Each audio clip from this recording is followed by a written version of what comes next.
night, hey, brother. Can you?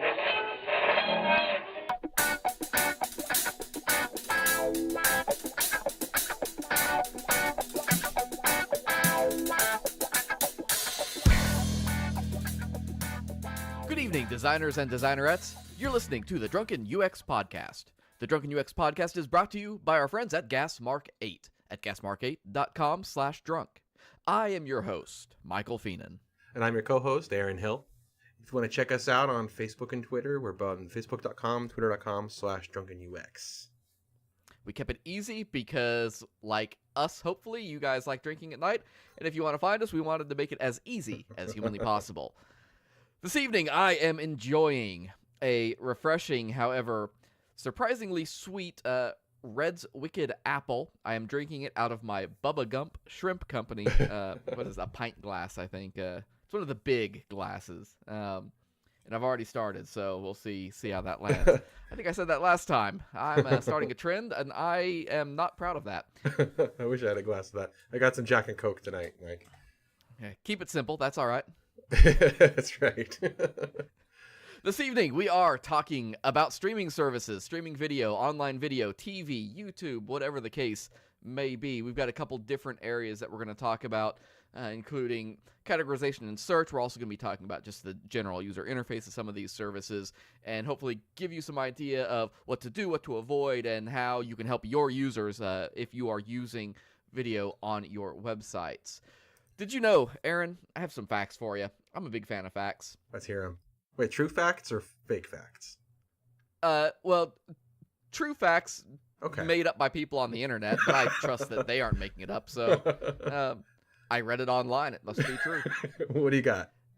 The trend these days, the youngins out there, are streaming live TV now by a ratio of about 60% to 40%. What? That is, and I say youngins. All the cord cutting, right? Right, yeah. So when we talk about cord cutting, and I admit, I am one of the cord cutters. I actually ditched my cable, at this point, 3 years ago, 4 years ago maybe. There are 22 million cord cutters as of last year. This is something that is definitely hitting the cable providers, and it's one of those things, it's like watching Blockbuster, kind of try to preserve their business model in the last few years. Are there any Blockbuster stores open still? Or are they all gone? Did you see the news the other day? I think it was Friday. The last Blockbuster in all of Texas finally closed. I wasn't sure if that was an Onion article or if that was real. No, it was absolutely real. Wow. That the article and notes in it did specify the last Netflix in Texas. I had not looked to see if there are others floating around out there still. I think at this point they are old franchises that people have owned, but people are definitely fighting tooth and nail. We actually, here in Pittsburgh, we do still have a video rental store. Really? We have a family video. We used to have a Blockbuster, but they definitely did not stay open. Yeah. I don't think we have any here in Ithaca. We have an old building that used to be one, but it doesn't have anything. Ours is a pizza place now. Nice. That's a step up. I think that's a trade that I will take any day of the week. But all of this happens, right? We see this changing of the guard. YouTube put out their annual stats for 2017 recently. Oh, yeah. They said on YouTube every minute they have users uploading 300 hours of video. That's so crazy. I remember hearing a stat like that before. That's just wow. The scale of it is really hard, I think. People hear it and they're like, wow, that's a lot of video, but I don't think people really understand what that translates to, like, in aggregate. You could never watch all of the YouTube ever. No. YouTube services 1.3 billion users now. Mm-hmm. Billion with a B. It's insane. And of those, every month, so we have 1.3 billion users on YouTube, 300 hours of video uploaded every minute, and every month people watch 3.25 billion hours of video. I have a hard time wrapping my mind around those numbers. Right. That's what I say. The scale of this is something that I think people don't necessarily grasp, and how huge that is. In the last year, TV viewing has declined 4%, which isn't a lot, but it is reflected in that 22 million people cord cutting. But YouTube itself has seen a 74% increase in usage. Well, where else are you going to watch your cat videos, right? Hey, I admit, I am as bad as anybody on this. And whether it's cat videos and, my God, I was watching earlier today, Try Not to Laugh. You ever watch the Fine Brothers, the React videos? Yeah. Try Not to Laugh stuff, and I mean, that's a growth of exactly that. It's America's Funniest Home Videos, right? Yeah. It's the evolution of that very idea. And YouTube is my background noise. When I'm working during the day, my goal is to put a YouTube playlist up, and it just plays in the background. It's, that white noise, so to speak, whether it's somebody playing a video game or, movie previews or any of these things. So when you think about 3.25 billion hours of video viewed every month on YouTube, I sit down and I think, hell, I probably watch 4 hours of YouTube a day. Not watch. I'm not. My eyes are not necessarily glued to it, but it's playing. Yeah, I usually, if there's a song I want to hear, and I'll usually look on YouTube for it first because it's just easier to find it. Yeah, and I've used it. Somebody was saying there was a tweet about this I saw a couple weeks ago that they were talking about when they want to find a song, they go to YouTube to search for it, and that speaks a lot to the usability of YouTube compared to music streaming services at this point in time. My kids use YouTube to look for songs. I will put in a song and then I will follow the song. Have you done this? Like, you see what it recommends after that song? Yeah, just let autoplay. You go down that rabbit hole until you find Bubba John Smith doing a VHS recording in his garage of him like playing a jug. And you wonder why it's 3 a.m. and you're still watching this. My favorite weird YouTube find was a like backyard. It was like there's a banjo and I think a guy playing either a kettle drum or like a saw or something, and they were playing "Rain in Blood" by Slayer. It was amazing. So internet. Think about YouTube. So we said YouTube. We have 3.25 billion hours of video a month. So where does Netflix fall into this game, right? Netflix has hit 1 billion hours a week. So it's about four a month then? A little bit more. So they're hitting roughly 4 billion hours a month. Yeah. Wow. So they have eclipsed YouTube, but you think about Netflix and how people watch that. I watch 4 hours of YouTube. If I'm binge watching a show, though, I'm gonna sit down in a day. Especially if I'm sick, sitting at home, curled up with the blanket. There's 8 hours of Netflix, boom, just out the window. I watched Stranger Things 2 and Black Mirror each in 2 days. Oh yeah. It's easy to do, and it's easy to forget. As of right now, I'm sitting here. I'm in my office. We're recording this episode. Where's my wife? My wife is in the living room watching Grey's Anatomy on Netflix. As one does. It is how a lot of people are consuming television now. And Netflix isn't the only one in that game. Of course, you've got Hulu. You've got Amazon Prime. You've got a lot of folks. So start multiplying these numbers out over time. DirecTV Now is one of the players coming into the game to compete with Sling in the live TV market. They just passed 1 million subscribers to start the year. They're on pace to outgrow Sling, or pass Sling, rather, in subscribers. Sling, I've used both DirecTV and Sling. Those of you who have read my blog, which is not updated often, and I apologize for that, but the latest article there that I'll link in the show notes is everything that I see wrong with DirecTV. Let's just say it's a long article, and you're going to get some of it in today's show. So, if nothing else, that should be entertaining. Is DirecTV Now similar to, like, is it video on demand? I've never used it before. Is it like video on demand, like Netflix or Hulu or one of those? It's a little yes and no. Okay. Yes, they do have video on demand. Is it like Netflix? No, it is not.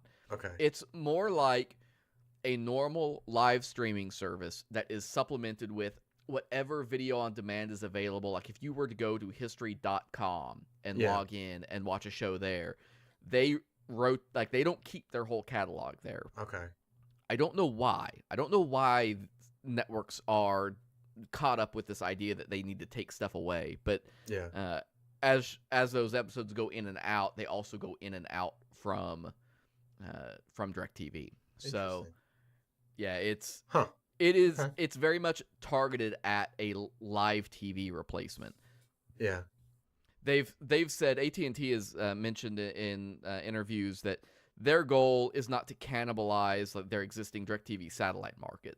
Right. They are trying to go after people like me who aren't subscribing to television via traditional means. Right. Right. I was paying $80 a month for cable. I pay $35 a month for DirecTV now, and I get more channels and more functionality, and it's on my terms, on my tablet, on my Fire Stick, on my HTPC. So it's hard to argue that I'm not getting more value out of that. Have you seen anything about YouTube TV? I think that's what it's called. It's YouTube's endeavor into the basic cable, or the local news and sports and things. Basically the reasons that people don't finally make that cord cut. YouTube TV is trying to capture that. I was really excited about YouTube TV when they first announced it. Yeah. I have not signed up for it, and given the way it is, I won't. I want to. I think it's a good idea. I think their DVR functionality, I think the way they've approached that is a smart way of doing that and solving that problem. But they do not have the selection and breadth of content. Mm-hmm. Their selling point was, we have your networks. Yeah, yeah. So I'm in the DirecTV Now beta program. I think I can say that. I signed an agreement when I got into that, and so I apologize, AT&T. I guess send me a letter or something. You're apologizing you were talking about it here, but not about the screen you put on your blog. No. The blog is only about the production environment. Oh, okay. So I'm in the beta program, so I see stuff that is not released to the public yet. Okay. And one of the things that I've noticed that it's not there yet, but they have released to the public. You have Fox networks. They've got Fox Now affiliates deployed to most of their subscribers. Mm-hmm. But what I've seen in the guide is that I also have an ABC, a CBS, and an NBC affiliate listed there.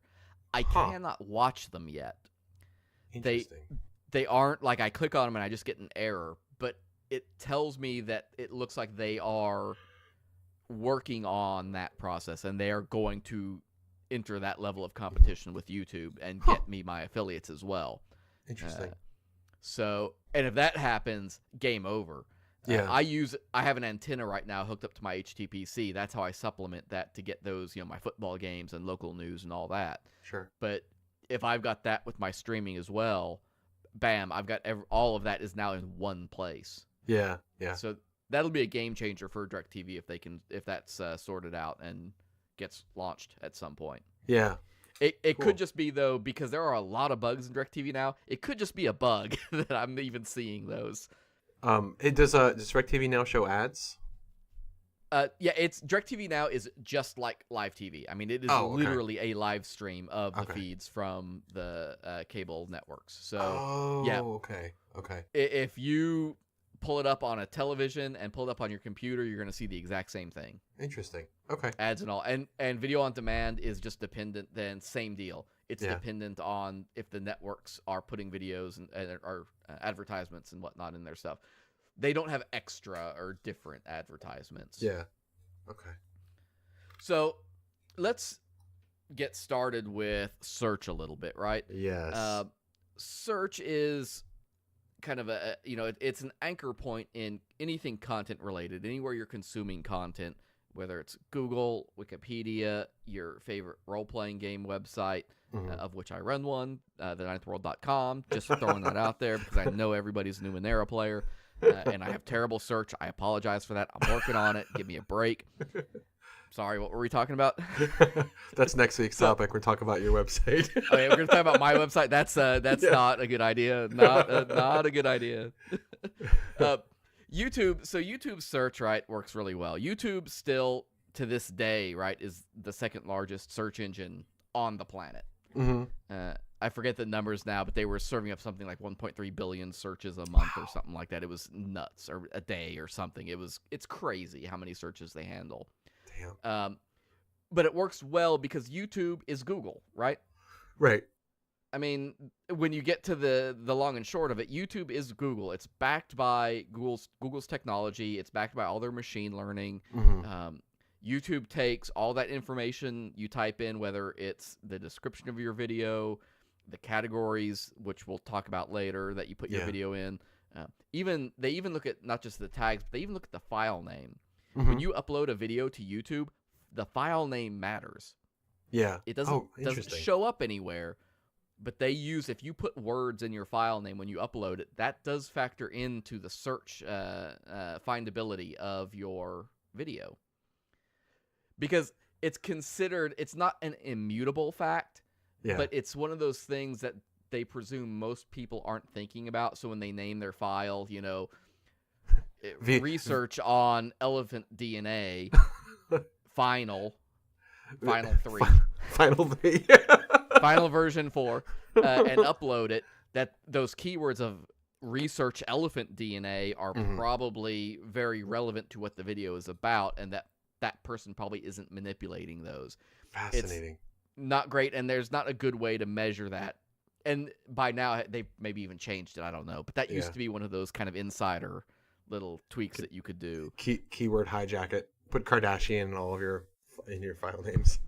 They're taking that information, but they're also combining it with their own machine learning, what they can pick out of screenshots, because they have machine vision that can pick out, you know, things in the screenshots. They have the auto captioning, which can return important keywords to them. Auto captioning factors into everything with search on that. I mean, YouTube is kind of like Google Maps. They are light years ahead of their competition across the board.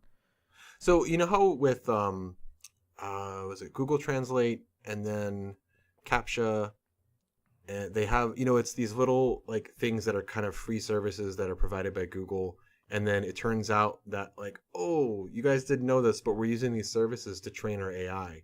We're using Google Translate to train the speech, or no, sorry, it's Google Voice. They use Google Voice to train the AI on speech and speech recognition. They used the CAPTCHA. You'll notice, this has been noted by many other people already, but that if you see a lot of pictures where it's like, you know, click all the pictures that have a car in them, that's being used to train their Google like driving thing, the Google car, Google Auto. So I wonder, like, is YouTube one of those experiments, or are they using it for one of those experiments? And if so, what are they training for that? Literally everything. If there's an article, I'm gonna throw this article in the show notes. It has nothing to do with video at all, but it does have to do with what you were just saying, and I think it's a fantastic read about how Google Maps is not just ahead of Apple, but they are like orders of magnitude ahead. And the way that they are training their maps engine to create data from data, and using machine vision on satellite imagery and bird's eye imagery, and combining that with other stuff, and how they draw their own polygons and all this. The article is incredibly in depth, and it's a little dense, but it's so good, and it makes you realize just how far ahead of the game they are in some of these areas. And video is absolutely one of them. Think about how long it used to take for a video just to compile. Render? Encode, sorry. When you uploaded it, and compared to 10 years ago versus now, remember the days when YouTube only allowed you to upload 20-minute videos. I remember when you didn't have YouTube, you said like eBombs World or other video sharing sites.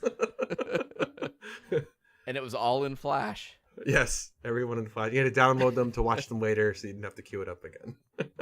Netflix's search isn't bad. No. It works more often than not.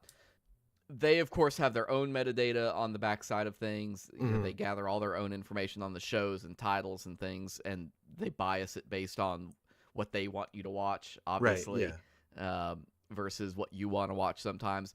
I think one of the things Netflix has taught me, especially in recent times as they have been phasing out their DVD service, is their search and other searches can be really bad about what they return when they don't have a hard match. And obviously, like as we talk about these, like YouTube and Netflix and DirecTV are in very different markets, right? They're all video streaming, but they are very different in their purposes. Yeah. But a lot of these ideas, I think, cross-pollinate really well. Yeah. When we get to Netflix and I think about, so this will date me a little bit, but I remember a show, I think it was probably about 1996, 1997, called Earth 2. Did you watch this show? I don't think that I did, but I've heard of it before. What channel? What network was that on? Oh, God, I don't know. Let me see how many noises I can make into the microphone. I don't remember. It was a kind of cheesy 90s sci-fi show, but it was good. It was about this ship of people that were sent to colonize a second Earth, and it turns out the planet they landed on had some kind of weird, like, planet alien, like it's a living planet with these aliens who connect to the planet, and there's a boy. But we discovered the planet, though, right? It's so cheesy, but it's so good. And I've been looking for the show, and every once in a while I jump on Netflix, I jump on Amazon, and I see if anybody has it, and they don't. Like they can't even offer it to you. Yeah. And I'm a little disappointed, I guess, because obviously if they don't have it, they don't have it. They can't give you something else necessarily. If I want Earth 2, I want Earth 2. But I feel like there needs to be a mechanism, particularly with a service like Netflix, that would allow me to say, I want this show. Yeah. I'm going to check that. And then that gets 10,000 checks in a month, and somebody goes, maybe we should go get a contract to get that show on our service. I find I can't decide if when you search for something that they don't have in the streaming catalog, I can't decide if I think that it's stupid that they don't show that in the results, or that it would be stupid if they did show it in the results. And because then it's like, oh, there it is on the search results, and then you're like, sorry, we don't have this. Yeah. Damn you, Netflix. Give me 5 minutes and we'll talk about that. I think maybe the important lesson there, the takeaway, is that those searches provide useful data. Yeah. There's good information there about what your users want and what they're looking for. Yeah, definitely. And I know Earth 2 is going to be like a niche show that I'm one of 4 people who remember that show. There are certainly other avenues where that's true. And, you can pick, there are plenty of popular shows that certainly are not on any of these services yet, for any number of reasons. And that's all good data. And I don't know, I'm sure Netflix is a smart company and they do things that I will never get to see, and I'm sure they do something with that. But as a user, it would be very cool to see, we saw you searched for Earth 2. Yeah. We don't currently have this available in our catalog, but we have stored this and we will add it to our list of considerations for if it was 2019. like an Amazon recommendation where you search for Earth 2 and then Netflix says like, well, sorry, we don't have this, but people who also searched for that went on to watch these shows, and then recommends other shows instead. Yeah, that's a great idea to keep me there, right? Keep me watching something, because that is ultimately what their goal is. DirecTV Now, screw you guys. Your search is unforgivably bad. What? Tell me about it. I've never used it before. I got to hear this. So they have a search box that gives you live results. That in and of itself is not a bad thing. In fact, I'll talk about here, or we can talk about here in a second, what we think about that. But live results work okay. But they do things like they break stuff down. So you have a pop-up. It's not like a screen takeover. It doesn't take over the page. It's just a drop down. And in that drop down, they cram in like 3 different chunks of search results. They're set up with these labels that make no sense to a user. I understand them because I've dug into it now and I figured it out, but it was not clear at first go. They have shows and they have programs. What? What's the difference? Now, yeah. Never mind. I won't even ask you the next question because you get it. How do I know what is a show and what is a program? Now, their distinction is that here, I'm going to explain it, and I'm going to probably get it backwards, actually. Yeah. A show is the whole show. Okay. A program is actually the episode. Yeah, that sounds like industry jargon. So why don't you just say episode? Yeah. That labeling is super super bad. And just having that mix of content means you're only able to return to me in those quick results one or two vaguely relevant answers. Yeah. You know, you've chunked it up. There's some screenshots, and here's where I will direct people to the blog post. I've got some screenshots of how their search looks. Check it out. Now, I haven't tested it in their beta yet, and I should, to see if they have improved upon that. Yeah. But as of right now, today, as we are recording this, that search is just painful. It seems, I mean, just speaking in terms of general UX practices, like you shouldn't use language that is specific to your organization. You should use language that your audience is expecting, just in Right. general, with anything. I think that was a big thing with in Don't Make Me Think by Krug. You know, the don't call your jobs link Joborama or employment opportunities. Just call it jobs, or like something very plain that people are going to be looking for when they're scanning. Same thing with shows. Even careers is kind of pushing it, I think. Yeah. Yeah, I see that one a lot. Amazon, I have a lot of mixed feelings about Amazon search, because Amazon is not just a video company.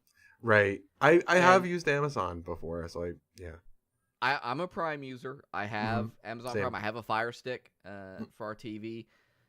It's not bad. I actually quite like it as a utility. But I just feel that their search is subpar, I guess is the way to put it. Like, it neither wows me nor does it like totally let me down, but it definitely doesn't feel like a great experience.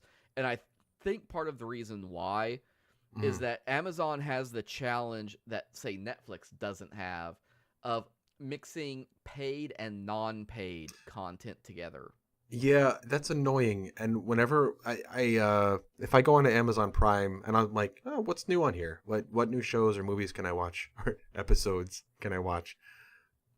I can never tell. Even on the I have a Samsung TV. Even on the Amazon app on that, I can never tell when a show is included in Prime or how to search for it exactly. Like, I kind of bumble around until eventually I find movies, and then I look through them, and then either there's something I want to watch or there isn't. But it's not like with Netflix, where it's at least you can browse around more, I guess.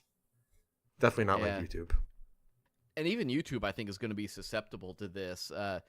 As they try to push YouTube Red harder, as they try to push YouTube TV harder, Yeah. it's already happening in some cases where they're starting to mix Red content in with some of their search results, depending on, if you're looking for stuff that's by some of their creators that go across the borders there. I don't know how they handle that in the future, because I think it's really tough to try to push users towards a paid service, especially, and this is where maybe history plays a huge factor in search. If I search for videos, and I mean, how long of YouTube came out in 2005, if my memory is right. YouTube's been around for about 13 years. Yeah. I've probably been using it almost exactly that long. There is a stupid amount of user history on me on that website. And in that user history, they will find that I have never spent a dime on their content.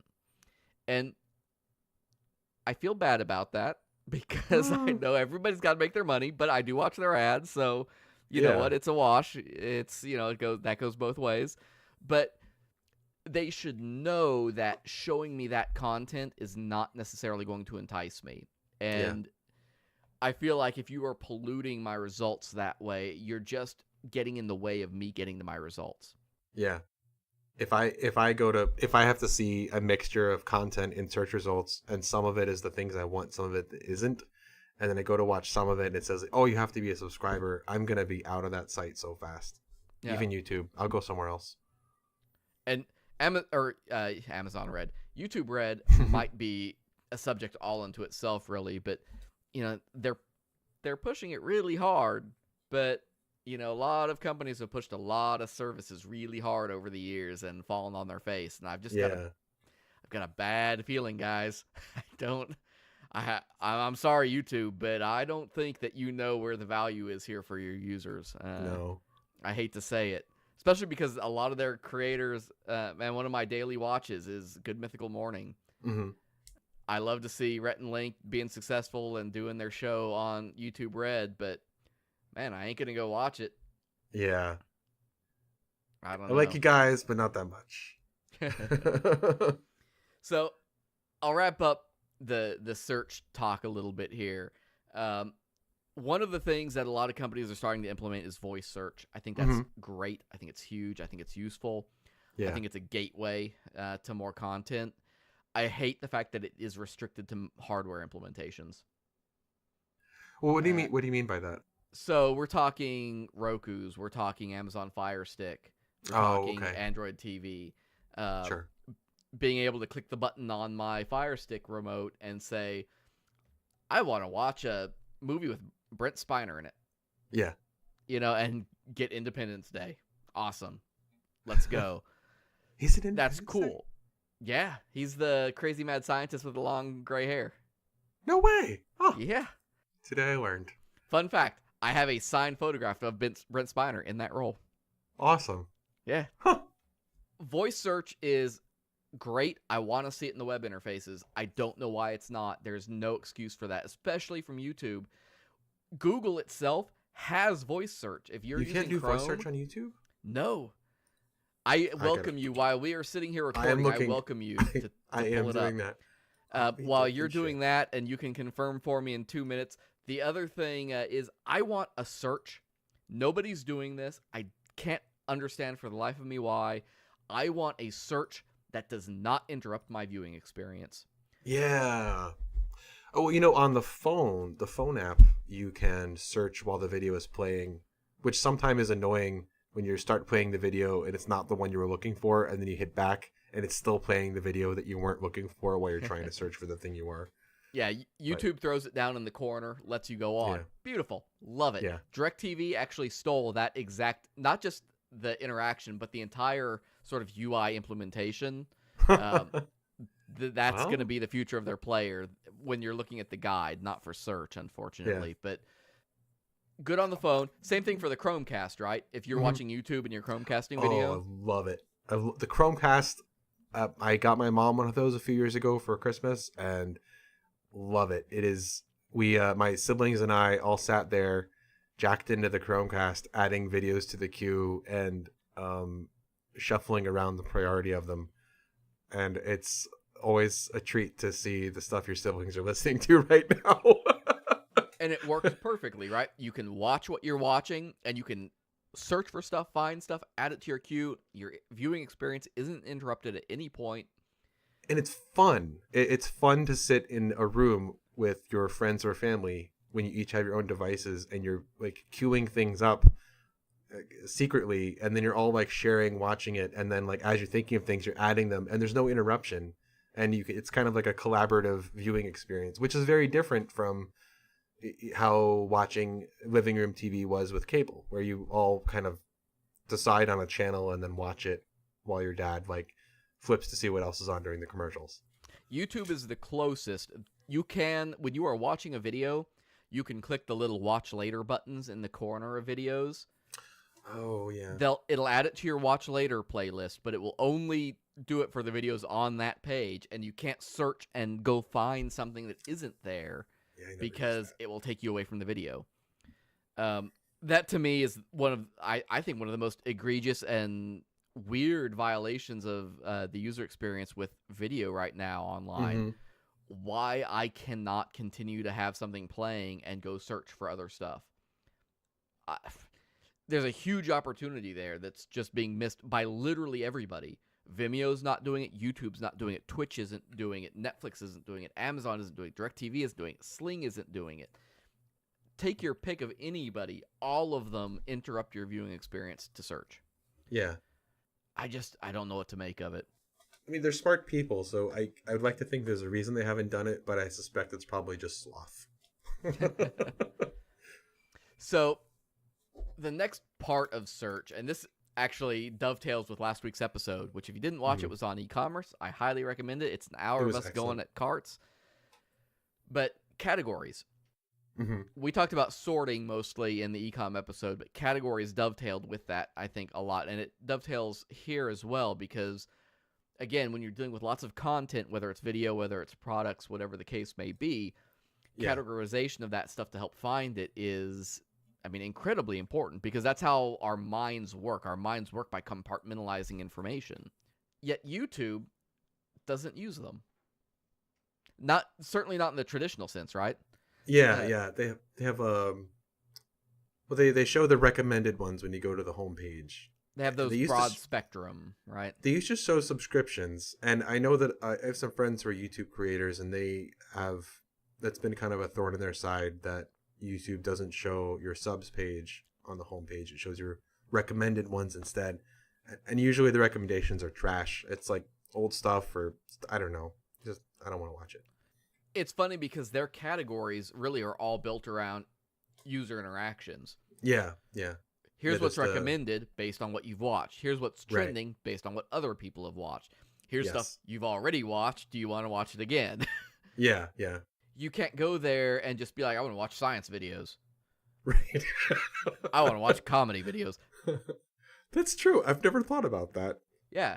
If you're watching a channel, or if you've set up a channel, rather, you go in and you say, I'm an arts and entertainment, or I'm an internet and technology channel, or whatever the case may be there. But that applies to your whole channel. It's on the video level, there is no searching by category. And it's kind of fascinating from a research standpoint, I think, because of how much data we talk about, how much video, 300 hours a minute are being uploaded to YouTube.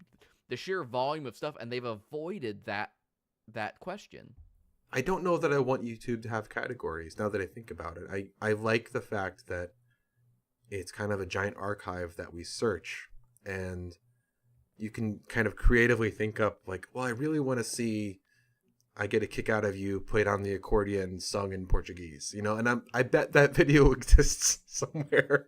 Yeah, and I don't disagree.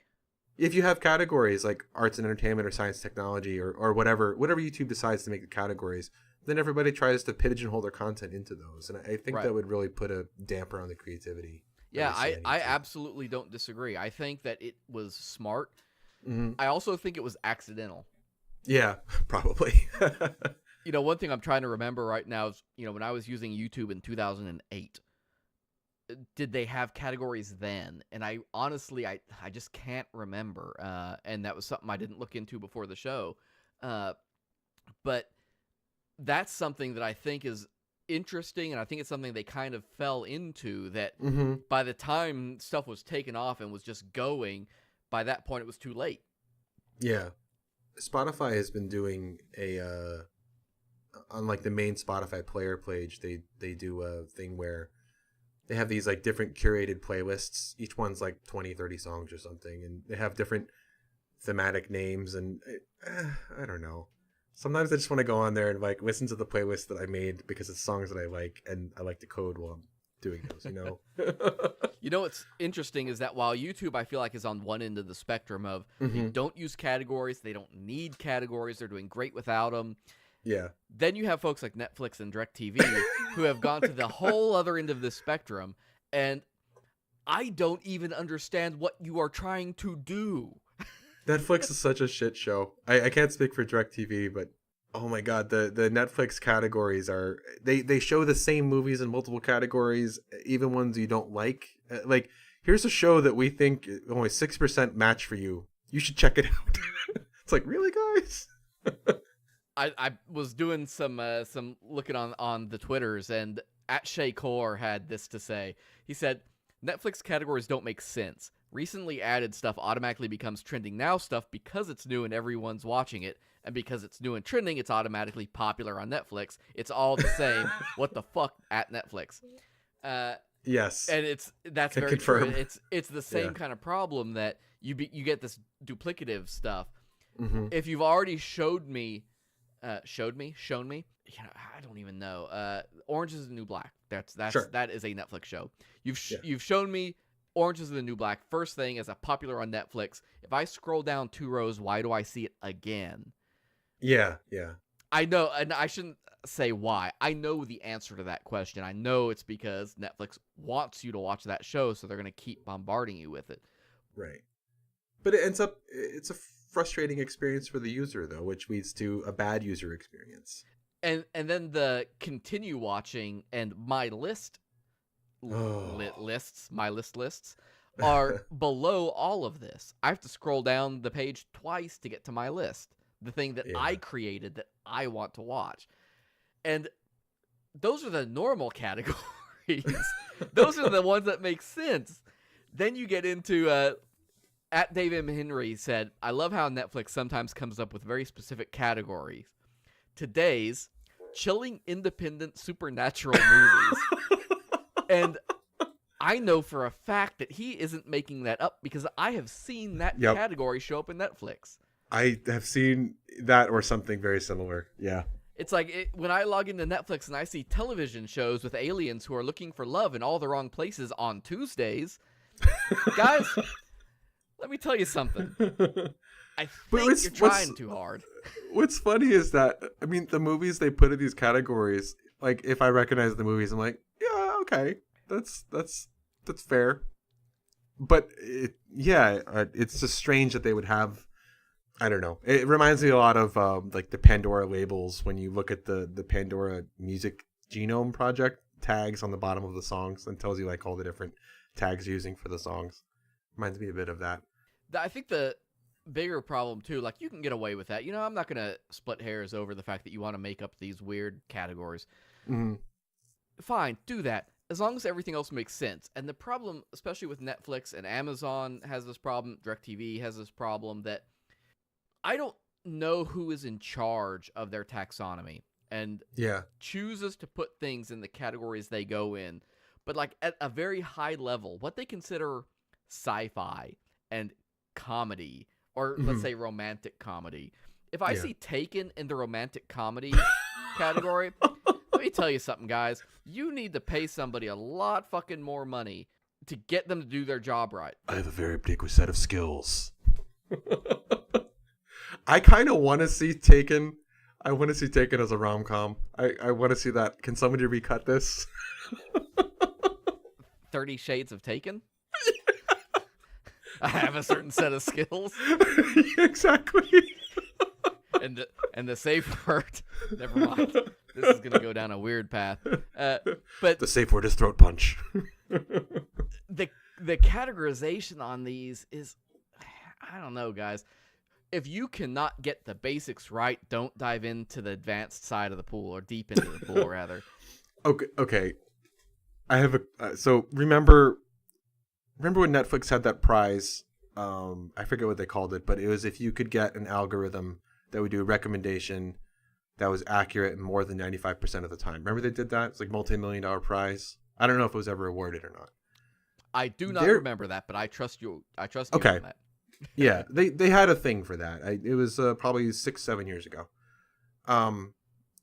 So their ratings, their recommendations, confidence score, whatever, used to be really good. And I remember seeing, they were very honest about it. Like, well, we have 60% likely that you're going to like this movie, or like 98% that you're going to like this one. And it was pretty accurate usually. And when you rated something thumbs up or thumbs down, or back then it was stars, they would show you, like, we think you are likely to rate it by this number of stars based on your viewing history and your rating history. That was really good, and I thought it was very useful. But the thumbs up, thumbs down thing now, I don't know how they're doing the ratings, because I made a new profile on my Netflix account, and it was saying like shows like Stranger Things 2, which I like, but wasn't appropriate for this profile that I was creating, was saying at 98% suggested. I was like, why? Because I haven't watched anything on this profile. Why would you say that I want to watch this? So I don't know what they're doing with their percentage ratings now, but it's different. That I can't answer. I do think the thumbs up, thumbs down, and there'll be a couple links in the show notes about Netflix's usability testing, so do go check those out. Okay. The thumbs up, thumbs down, I think, comes from that idea that, and we talked about this last week, right, with ratings. Oh, right. Most the 1 to people 5 tend stars. to rate things 1s or 5s. Like, yeah, and there will be a glut in the middle as well. And if all your value is in 135 and you don't get that nice bell curve that figures out or that shifts, based on true quality, I have a feeling they found in their testing that they had like a reverse bell curve. You're probably right, and I agree with you. I don't think it's a problem they're doing thumbs up, thumbs down. I'm just unclear about how that's affecting anything.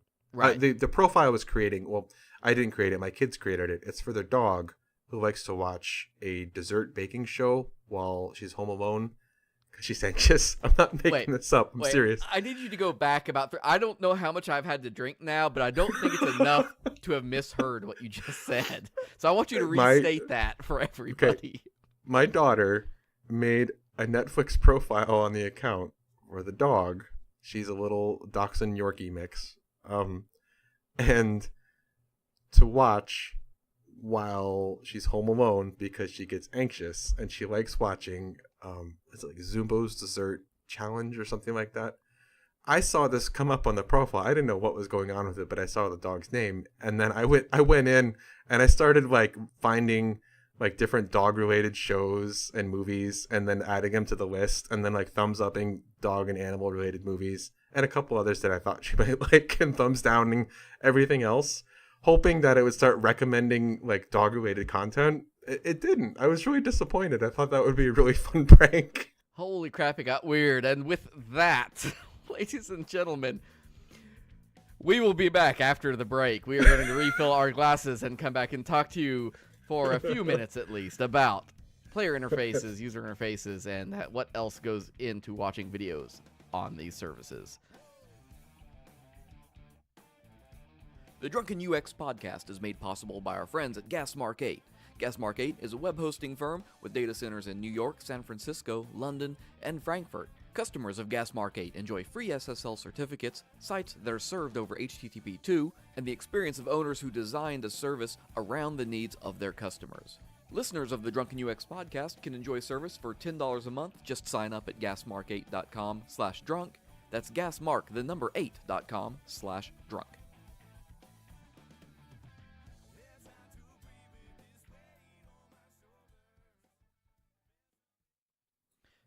So, let's take a second, slow down a little bit. We've talked about search. We've talked about categories. Hopefully, that was, maybe it wasn't useful, but I hope it was entertaining.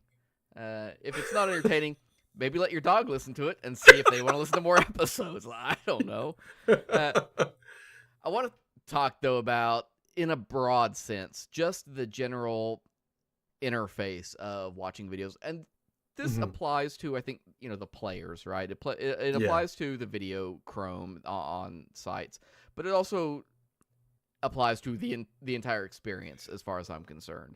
Right. And this includes whether it's the Fire Stick, a Roku, Android TV, all these different experiences will come into play a little bit. And I think it all matters. I think, though, the funny part about this is I want to give YouTube and definitely Netflix a lot of credit here. I mean, let's face it. YouTube's had this on lockdown for 7 years. Yeah. There was a period there around 2009, 2010 where there was a lot of debate about, well, do we use YouTube or do we use Vimeo? Right. Oh, and yeah. Poor Vimeo. I feel like that argument settled. Vimeo is where people go when they get booted off YouTube, it seems. And nothing against Vimeo. It's a very well-done site and everything, but just the reality of the types of content you see on Vimeo, it just seems to be the YouTube rejects. Well, I also think, a big part of it, and this may have changed now. I don't use Vimeo, and I haven't in a long time, and I haven't researched how they've addressed stuff, but I know for us, like, when I worked for the university, using YouTube was major because they supported captioning and keyboard controls at the time. Vimeo didn't. Vimeo didn't all the way up when 2012 hit and I switched to jobs. By that point in time, Vimeo still did not support captioning, and I don't know if they ever did. Yeah.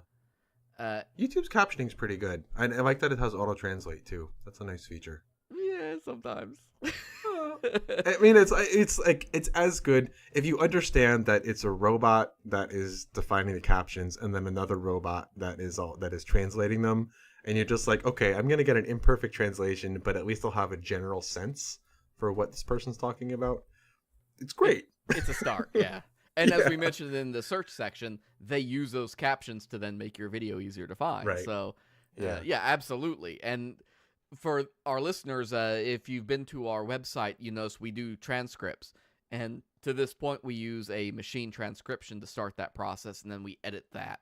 So, Manually. I can't say anything bad about the machine transcription because that is part of how we deliver that service to you guys. Right. It is incredibly valuable. And I think with YouTube as well as others, they're the standard now. They've set that standard, and it not just from the features like captioning, but just the general interface. Yeah. You know, from keyboard controls to, video is simple. Video is straightforward. We've had video, at-home video playback since the 80s, Mm-hmm. when you had your VCR with the remote and things like the play button, stop button, rewind, all of this. That's a well-defined UI or UXD rather. Let's call it that. Right. That the user experience design that goes into all of that is now something that's well-defined. That's why we have a play button and why it looks the way it does. The play button on YouTube is a direct evolution of that play button you had on your remote in 1982. Mm-hmm. So that This is the vestigial term of rewind. Or Right. my favorite is still the save icon. Right. And the fact that people already don't know what that means. Yeah, I showed my kids an actual 3.5-inch floppy disk, and I asked them. I found it while going through some stuff, and I asked them what they thought it was. They had some very very sincere but variety of answers. So on next week's episode, we get to hear these answers. You know what's something I really love about YouTube that I just discovered this past year? I like to listen while I'm at work. If I'm doing some like real tedious, repetitive task, I will listen to conference talks to sort of like, develop my skills, see what's out there, people talking about.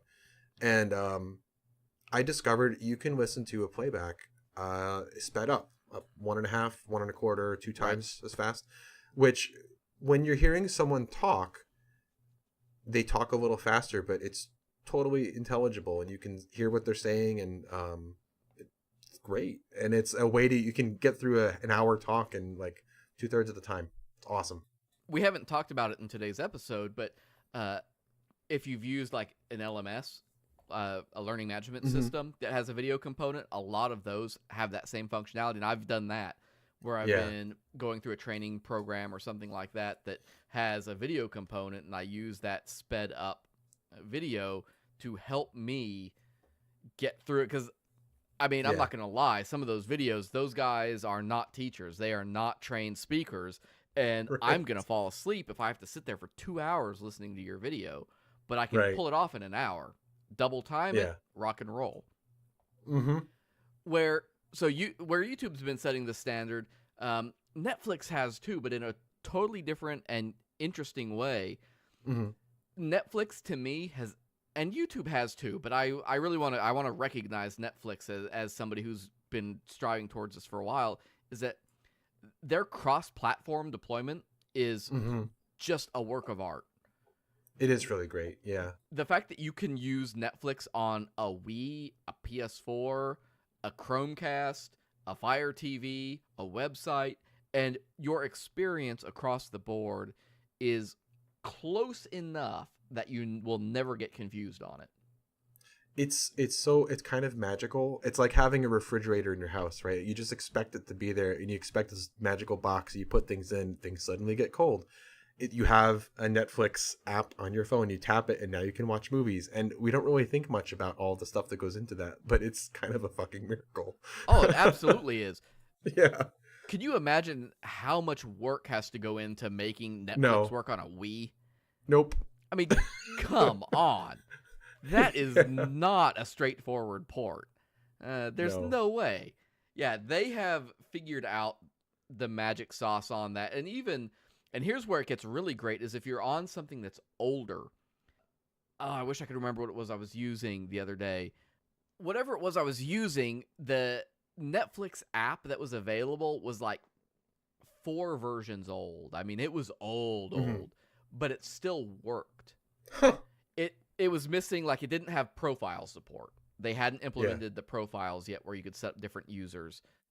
It did work for viewing, though. Like, you could log in, you were just logged in as the primary profile then, and you could watch a video, and watching the video worked. It streamed, it didn't skip, it didn't do anything.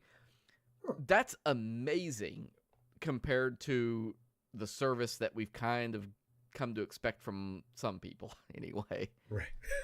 in this wide world. So I think Netflix, I would like to see them do a lot more in the space of working with companies completely unrelated to video in how you make your service available cross-platform and keep it usable even as times, change and move on and technology changes.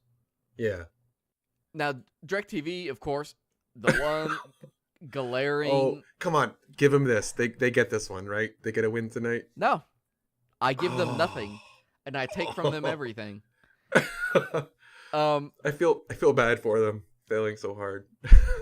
Listen, I'm just going to be straight here. I have beat them up on Twitter over this. I have written an article about this. I have tried everything I can. I do not know why in 2017 I do not have fucking keyboard controls for their stupid video player. I don't know how they are getting away with it without a lawsuit, frankly. When you say keyboard controls, you mean things like pressing spacebar to pause and play? Or do you mean like advanced keyboard control? Okay, you can't even do that? No. And really? And this is true on their current player. It's true on their beta player. I cannot control their player at all. I don't know what it's written in. I don't know what the deployment is set up like, but there is no keyboard control over it, and it drives me insane. And this is one of those arguments where we get into accessibility is usability. Yeah. I don't have a functional disability, but I could. And as somebody who doesn't, I am still frustrated that you are not making your product usable for me in a way that I've come to expect with the trendsetters who are Netflix, who are YouTube, who all have solved this problem and you haven't.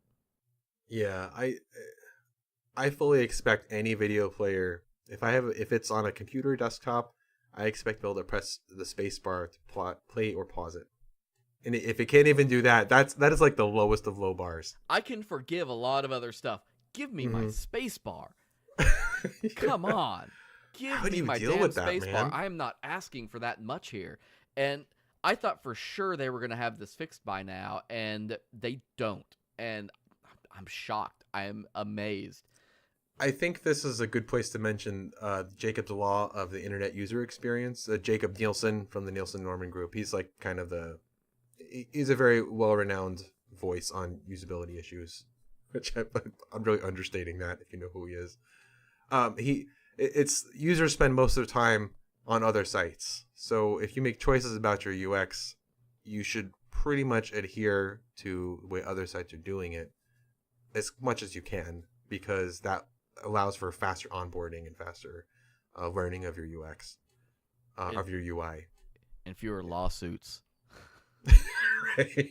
I mean, DirecTV to me is a walking accessibility lawsuit. Yeah. And let's be fair, Netflix hadn't solved this problem until 2014. Yeah. And they had to be sued over it too. Yeah. And so the only reason we have captions across the board at Netflix is because of this approach. Yeah. It's insane to think that in 2014 a lawsuit had to be filed to solve that problem, though, when it's a solved problem. I don't have any I can hear just fine and everything, but I like having captions turned on, even if it's a fully English movie and everything. I just like having the words at the bottom of the screen, because sometimes, the volume changes, or it's just hard to hear what people have to say. And honestly, like when my kids were little, I had to have the captions on because they were either noisy or sleeping. So in either case, you got to have There are captions. 1,000 reasons why you would want to have captions. And not all of them are accessibility. And it comes back to what I said. Accessibility is usability. Making a good, Yeah. accessible product is making a better product for everybody who uses it across the board. DirecTV is going to be in a world of hurt if they do not figure this stuff out, if they want to be in this Yeah. game. Also, DirecTV has this problem. Sling had this problem. My God, Sling had it. I was a Sling customer for a while. I switched to DirecTV. But Hmm. their interfaces don't understand when you are on a computer versus when you are on a TV. And what I mean by that is I'm gonna point people to the article I wrote on my blog about this because there's a screenshot. If I have 2K monitors here. I'm not fancy Yeah. enough for 4K, but I'm a foot from my monitors. It's fine. What I see on this versus what I see on my home theater PC in my living room on a 65-inch TV, that's 1080. Yeah. That drastically impacts what I'm able to see. And Yeah. I cannot read your interface from my chair at that size and resolution. It's the same it's 2K resolution on 4K. It's not HD. No, well, on my monitor it's 2K, so it's it's half 4K, so it's 2560 by 1440. My TV Sure. is 1920 by 1080. Yeah. The difference being, while on my 2K monitor, that's a much more dense. If I'm looking at the listings page, for instance, and Sure. the search results or whatever, I'm a foot from my screen, so I can see a lot of information. I can take it all in. I can read it all. But my home theater PC is 1080. It's huge, but because of the interface thinking that it's a monitor, that's a 1080 monitor, that's, It has a tiny text. it's super small. It's impossible to read it. You have to physically get up and walk to the TV to read it, or you have to blow the zoom all the way up. Well, These interfaces don't have any accounting for that idea. They think, oh, you're just watching it on a computer. And yeah. I know that's a nitpicky type of no, argument. it makes it unusable. If you can't read it, or if it's just, I don't know, tiny text on a billboard, why would you do that? Same thing with user interface for television. That's a very similar idea. Yeah. It's like if you've got, for instance, a tiny text on a billboard versus a sign you printed off and stuck on the the door to your store. Mm-hmm. And so somebody's reading a sign a foot from their face, or a billboard 100 feet away. It's a very similar challenge in that case. Yeah. That's a good analogy in terms of how that affects the readability and usability of that interface. And it's something that I know that, man, like 3% of their user base probably has to deal with that. But as the user, it's the most important thing in the world to me when it's a problem that gets in the way of my using your service, and the difference between me paying you my $35 a month or not. Yeah. I mean, I'm not a subscriber, as I've said before, and I don't know that I would need to subscribe to them, but like with those 3 problems alone, I'm definitely not using it. And to a lesser extent, Netflix does suffer from this problem, but their interface is lightweight enough, so to speak, that you don't notice it really, but it's not immune. It just shows the effects less. YouTube's, I mean, all of them, they all suffer from this. YouTube has this problem where I want the Android TV YouTube app. I want to be able to use that from a PC. I don't think I've used that one before. I've What's had Android TV? I've had a couple Android TV devices. They're cool, but they aren't very well supported, unfortunately. It makes YouTube really nice to use because it's designed to be used from a TV. The interface is designed for a TV, and their website absolutely is not. And there's not a way to tell it, hey, I'm viewing this on a TV. Can you give me an alternate presentation? There's no context-aware presentation for that stuff. And I think that's where all of these folks need to take a lesson. Amazon is 112% in that mix. These folks need to realize you're offering streaming video, think about the context of people using this on a TV or a monitor and give them the ability to make that experience fit the environment they're in. It's sort of... Definitely. So here we go. Here's my prediction. I'm going to make it now because I want this on record. Yeah. this is next-gen responsive design. This is responsive design 2.0. And I'm going to make everybody hate me for coining that term. But that is the next level of responsive, is environment context-aware presentation. Context-aware presentation. Okay. Yeah, all right. There we go. Yeah, context-aware presentation. CAP. Yeah. Oh, it's even got an acronym. Is your Beautiful. website CAP compatible? Oh, snap.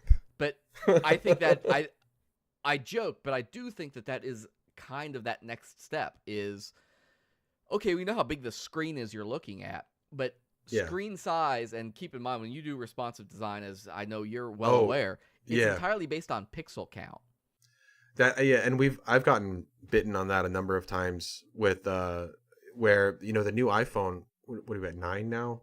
iPhone 9. The screen resolution is, with the Retina display, is impressively dense. It's really amazing.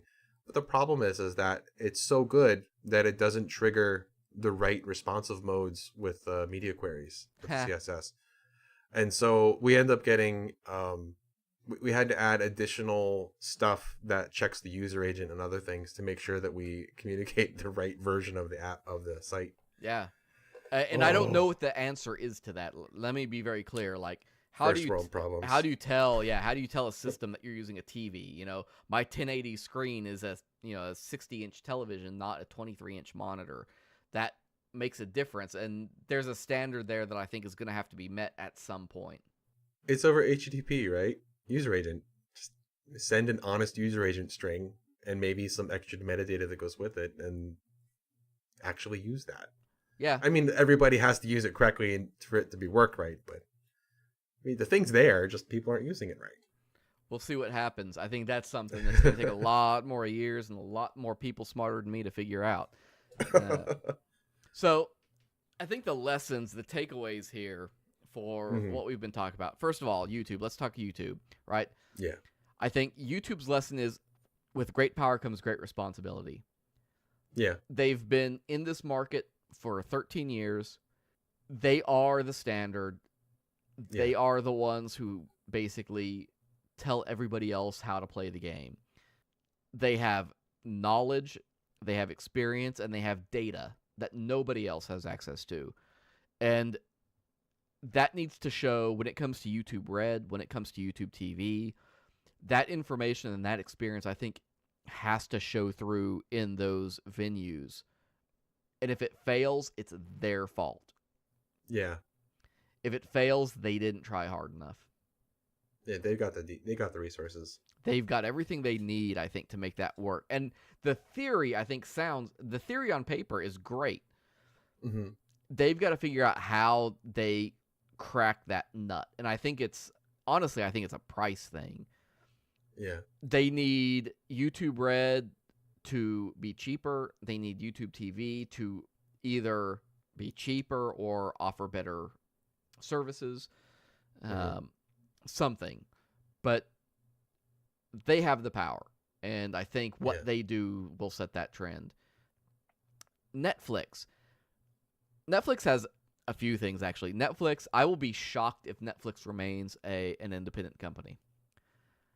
Really? If YouTube or Google, or I should say Alphabet, if Alphabet or Amazon doesn't buy Netflix in the next 5 years, I would be shocked. I would be kind of shocked if Netflix allowed themselves to be bought. I mean, it would have to be a hostile takeover. They are generating their own content. I could see maybe their distribution platform being snatched up and then spinning off to just making content.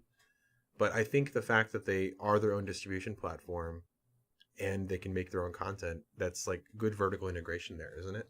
It's tough, and I know that what I'm suggesting is kind of aggressive, but at the same time, they are a single market. They have a single market vector, video. Mm-hmm. Their service is video content. Google is data. Amazon is products. And Amazon is going after everybody. We saw this with the Whole Foods acquisition. Oh, yeah. They're not afraid to spend money. And let's face it, AWS is a success because of Netflix. That's true. If Netflix hadn't built out their system on AWS, I don't think AWS would have made it, frankly. Yeah. $6 billion a year, give or take, that Netflix spends on infrastructure. A lot of that goes to Amazon. That's insane. And so that's why I say that is I just have trouble seeing in this world where everybody gets acquired, everybody gets bought by somebody, everybody's owned by somebody, this idea that Netflix remains this weird rogue single player, I just don't think it lasts. And I think somebody's going to shell out $40 billion, $100 billion to get them that'll be into sad. the fold. I would be worried that the quality of Netflix as a product would decline if someone else took them over. Yeah, I don't know. That would be really sad. And I think it happens because of what we were saying earlier with interfaces and that idea that Netflix is so good about putting their stuff on everything. Yeah. But at the same time, that means they're on everything. You're telling me Roku isn't interested in, walling that garden in? Amazon isn't interested in saying, you know what? Screw you, YouTube. We don't have to play your game. Google's already doing this. Google's already told Netflix, or not Netflix, I'm sorry, Amazon, they've already pulled YouTube off the Fire Stick. Wow. Okay. So are people going to want a product that can't play Netflix, though? That's the question. And I think as Netflix consolidates as Netflix fortifies their position with all of their original content, I mean, there's a Quartz article that came out recently. It said how people use Netflix versus Amazon Prime versus Hulu, and 37% of viewers on Netflix watch original series, 34% watch other series, and only 29% watch movies. But on Amazon Prime, 39% watch movies, and then the original and other series are 27 and 24%. Hulu is other series at 54%, with the original movie series and movies down around 20%. So Netflix original series are a huge success. Yeah, and Amazon's aren't. Yeah. Man in the High Castle. So, yeah. So there's a demand for the content, not just the product, but like the content that Netflix is producing. At the end of the day, what I see happening is this is what we're talking about. Let's just be real here. Is there's a war between Amazon and Google. Oh yeah, it's a very strange war when you really look at the kinds of companies they are, but they see the ground between them, and they're both going after that ground that's between them as companies. And Netflix is ground zero for where that war is taking place and what they're both going towards, because they both have a stake in that market. They both see it as a tool that's on both their platforms. It's successful, and I think Netflix can't withstand that market pressure. Prediction, since we're making predictions here, my prediction, if Netflix gets acquired, it's going to be by someone in the telecom sector and not Amazon or Google. I think that because Netflix is such a huge bandwidth suck for the telecom companies, that I could see them trying to consolidate that into their into their business. You want to know what would be nuts? Just absolutely off the wall bonkers? If Hulu acquired them. God, that wouldn't make Netflix better. That would make Hulu better than make Netflix worse. Yeah, I say it's probably more likely that Netflix would acquire Hulu, but yeah, I'm just spitballing here. Well, just really quick on the topic of Hulu, I thought they were great, until the ads were like whatever, but then they did a Hulu Plus where you could get ad free, and then the subscribers that got suckered into doing that got ads eventually anyways. Right. Yeah, that's bullshit. Don't do that. I think in the world of Netflix, and on a totally different subject, the other thing I want to give them credit for, though, given the importance they play in web development and in the technology world, is the development of what is known as the Chaos Monkey.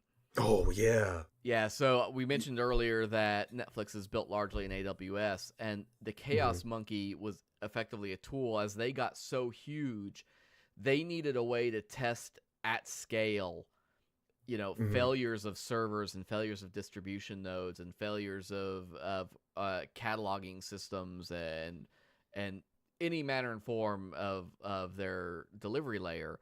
And so the Chaos Monkey is a system that is designed to operate in their production environment, and it goes around and just shuts a server down. It sounds so asinine when you read about it. You're like, why would you intentionally hurt your production environment?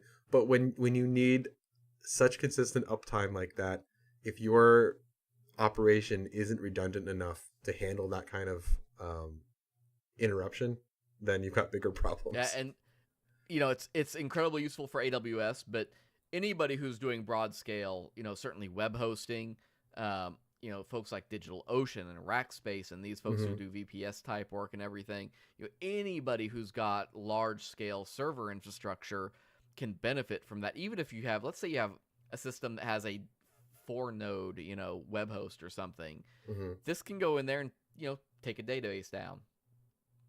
Take an Apache server down, and just make sure that your load balancer picks it up right and sends you the alert right, and use it as a fire drill. That idea, and I'm sure other folks had probably played with something like that before, but Netflix was the one who really made it like a thing.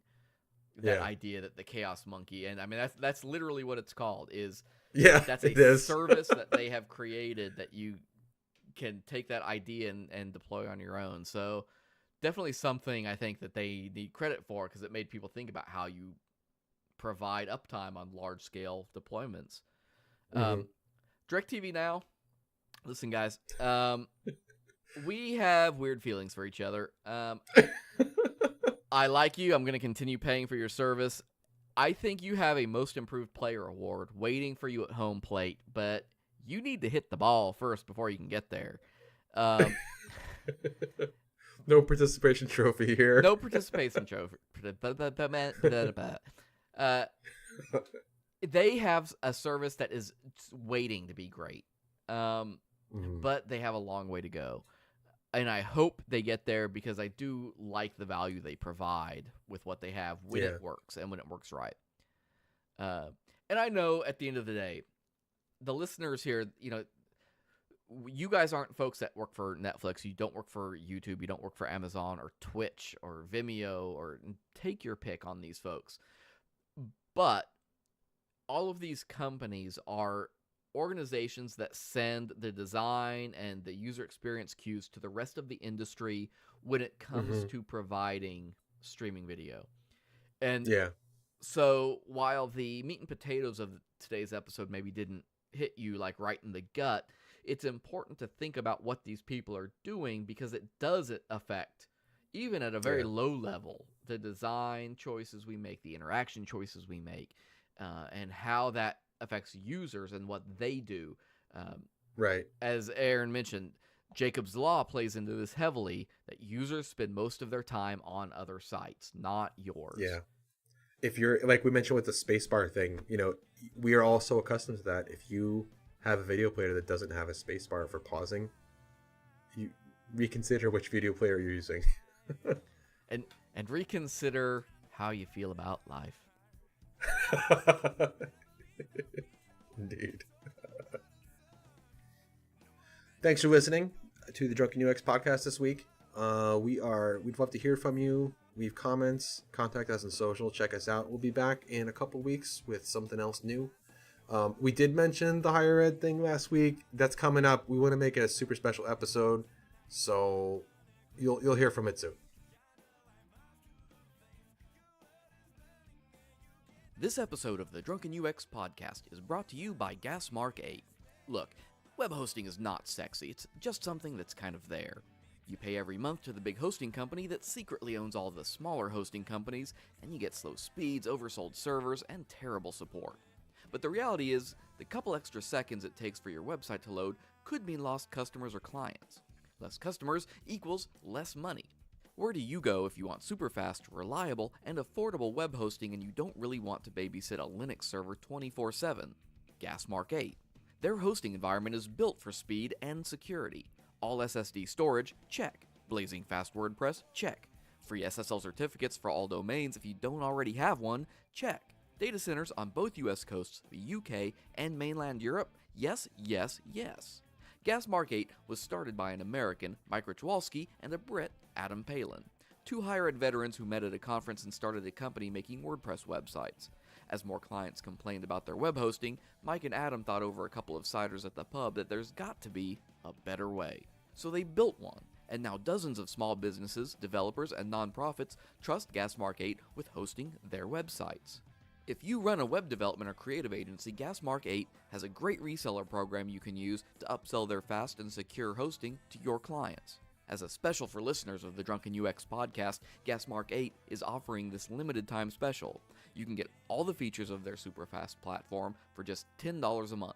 Just go to gasmark8.com/drunk to sign up. That's gasmark8.com/drunk.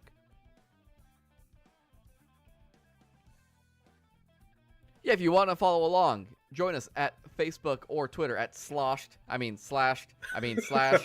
Drunken UX. That's DRUNKENUX.